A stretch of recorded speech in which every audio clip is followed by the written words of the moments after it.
attorney and legal affairs commentator Areva Martin, as well as defense attorney and former federal prosecutor Shan Wu. Areva, what stands out to you from the cross-examination so far and those very tense exchanges between Alex Murdaugh and the prosecutor? I think it goes to that issue of the lie. I mean, that's what I believe motivated this defendant to take the witness stand.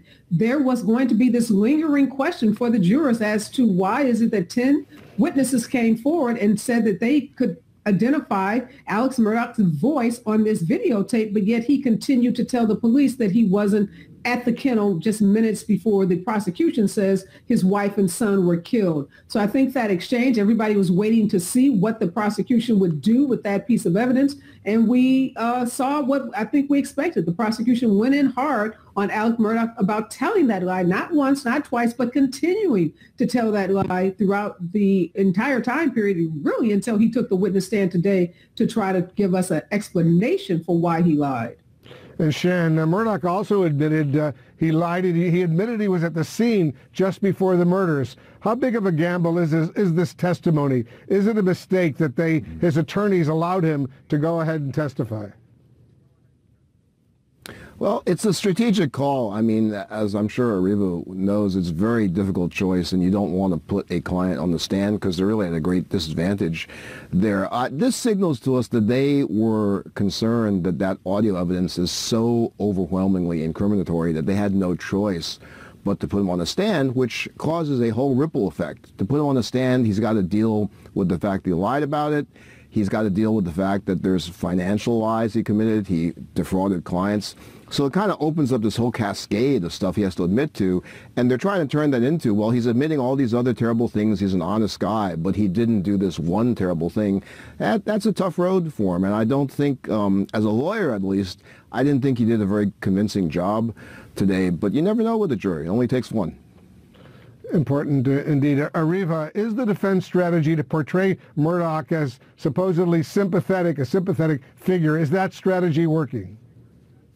Well, I think parts of it did work, Wolf, but parts of it were not compelling. He cried a lot on the witness stand. He was teary at times when you expect him to be. He used the nicknames that he had for his wife and his son to show that they were very close, and you know how he used these terms of endearment to describe them. I agree that there was a huge gap in the defense's case because of that video, but I still think the prosecution has a problem too, Wolf.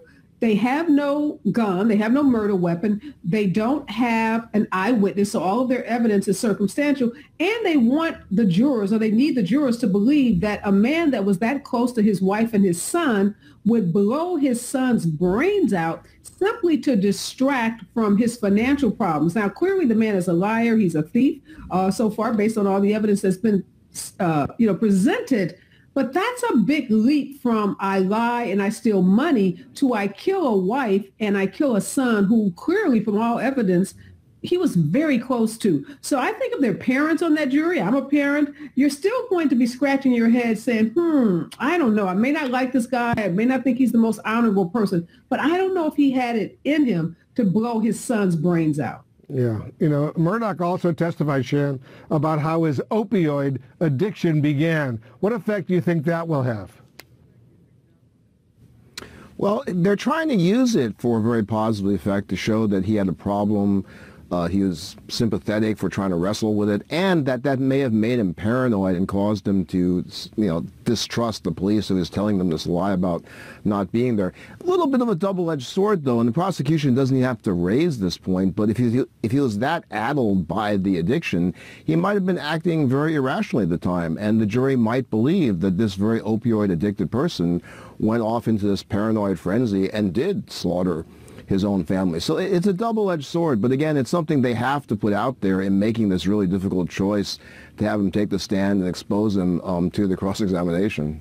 Yeah, we'll find out what happens. Shan Wu, Areva Martin, guys, thank you very, very much. Just ahead, the House